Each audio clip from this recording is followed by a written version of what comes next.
Morning, everybody. Hope everybody's well. Happy Monday. Everyone had an amazing weekend. It is a wet Monday here on the East Coast. At least where I am, for those who are from Boston or Connecticut, I don't think you were as fortunate. We just missed Hurricane Henry.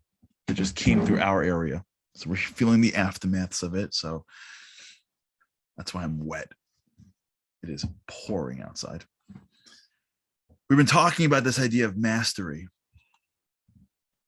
how mastery really is at the core of our goals, of what we want, of what makes us feel psychologically satisfied, being a master of something. And we can use this psychological nutrient, if you will, to go backwards, right? To reverse engineer what our value system is. Since we know we want to be a master at something, that's baked in. That's fixed in the equation. The variable in the equation. You remember we were like in school and they did that? 7 times X equals 24 or whatever, 115, and you had to like figure out what X is and do the math backwards. So we know that there is a fixed number called desire of mastery. And we know there's a fixed, so to speak, number called our actions, our emotions, how we feel about our day. And if you just take these two fixed things, you can then reverse engineer, you can then figure out what your value system really is. This is really important because if we fake ourselves out, we can never really grow. And if we live in a world where there's certain priorities, or we grow up in an environment where there's certain priorities, or we picture ourselves in certain priorities, and those are not the priorities that we want, or those aren't the priorities that we want to want, unless we're aware that they're there, it's going to be really hard to move new ones in. This is part of the process of change. This is why change doesn't work a lot, because we skip this step.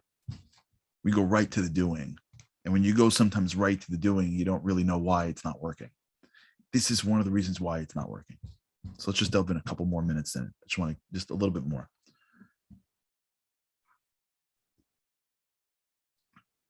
I remember once I was having a conversation with somebody about doing something.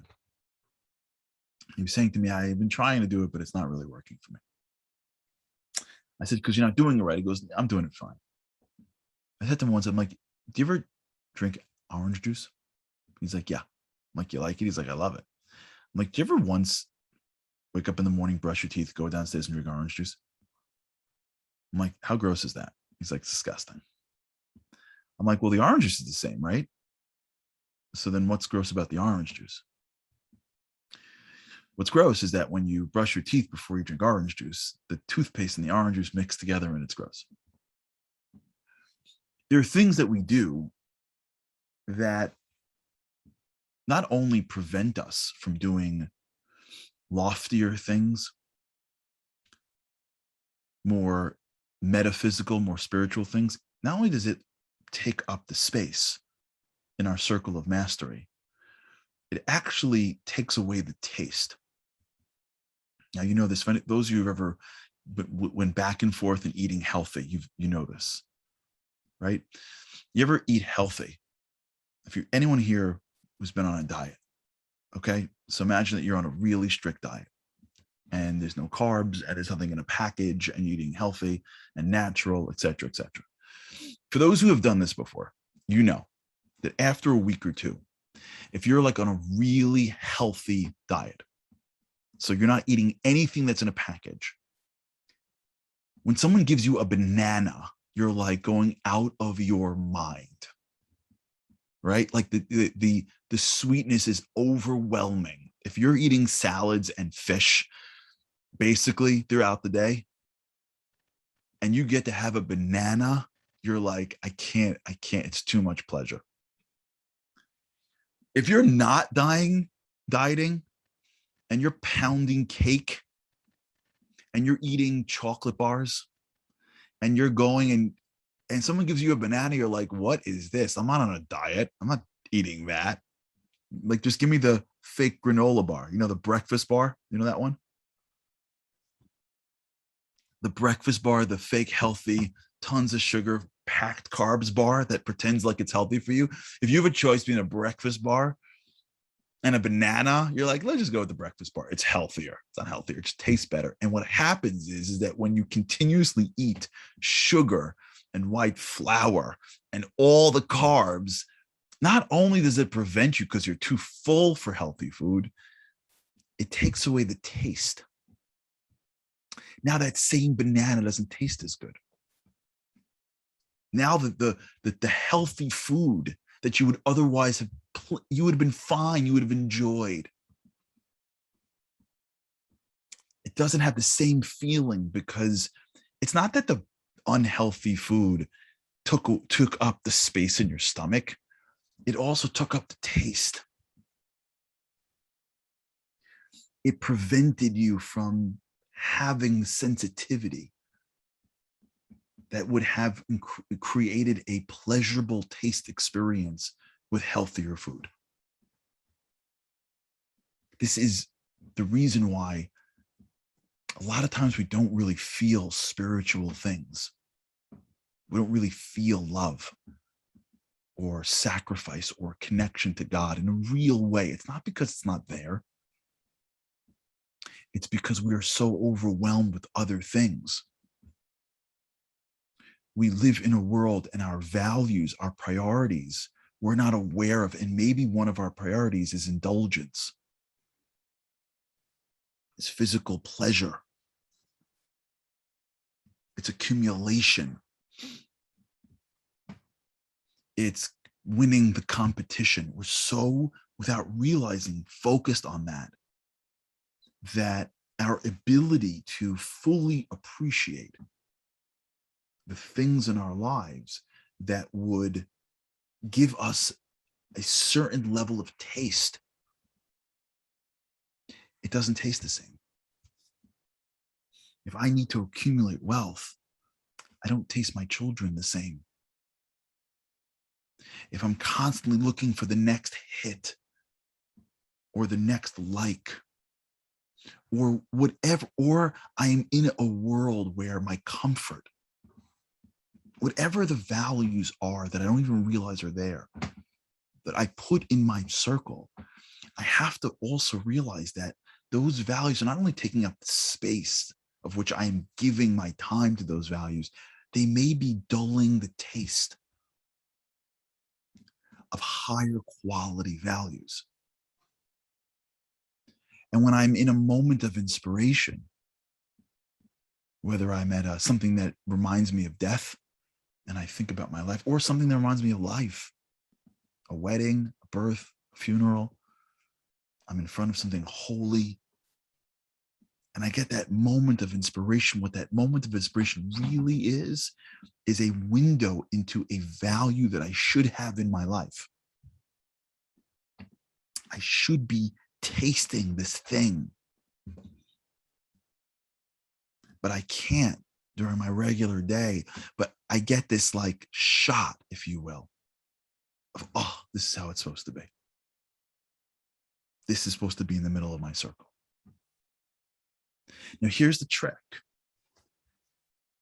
The minute we think this way, our brain starts to say, okay, but you can't because of this and because of that, and it's not going to work, and you can't do it, and no one's done it before. It's not who you are, it's not who you were, it's not who you will be. And because we don't know how to implement a different value, because in a moment of inspiration, we don't know how to take that inspiration and make it real, our brain, because it's trying to always keep us alive and survival, tell us you can't do it. Don't even start. Stay you. It's too hard. And so we don't even give ourselves time to just process it. Just the thought of it is valuable. Just before you do anything, just the time it takes to ask ourselves, what's really the values of my year? What's really the things that I want to put in the middle of my circle? What is in my circle now? I'm being sensitive to it. I'm journaling or I'm thinking. I already know that this bothers me. Why? Is it because I really need to win at this game? Is it because I really need to get this thing? Am I stuck in this value? Am I constantly going back to here or to there? Forget that I can change. I just want to be able to see it. I want to be able to just recognize it for a second. And even if I never change, even if I never do one thing different, thought is valuable. Thought is spiritual. Thought is the language of our soul. Thought is the beginning of anything that ever happened ever. And the ability just to think is the most important thing that we have. Just to drive home and ask yourself, why am I upset for? What did that person say to me that got me up? Why am I threatened all of a sudden? Why am I insecure about this thing? How come I don't feel like I have a bounce in my step today? What is it that I want to become? What is it that's missing? What was it that inspired me at that moment? How come when I hear this thing, I hear the picture, and this is the picture that I keep on seeing? Why does this thing inspire me about this person? How come when I heard a story about this person, I was inspired by this, nobody else was? That's how we start to uncover who we are, is by thinking. Right, like Liran just said, what's in my movie? What we're doing in our minds is processing the world at 1,000,000 miles an hour. And we can literally go on the treadmill for our lives forever. Never ask, never question. I had this, I don't know if I told this about once. I don't remember I don't remember. We're here together so much. The other day I was reviewing a document for something. Someone was doing a presentation on a certain client, and I was reviewing their presentation. And I remember going into the presentation going, okay, like I gotta look at it like this from a wide angle.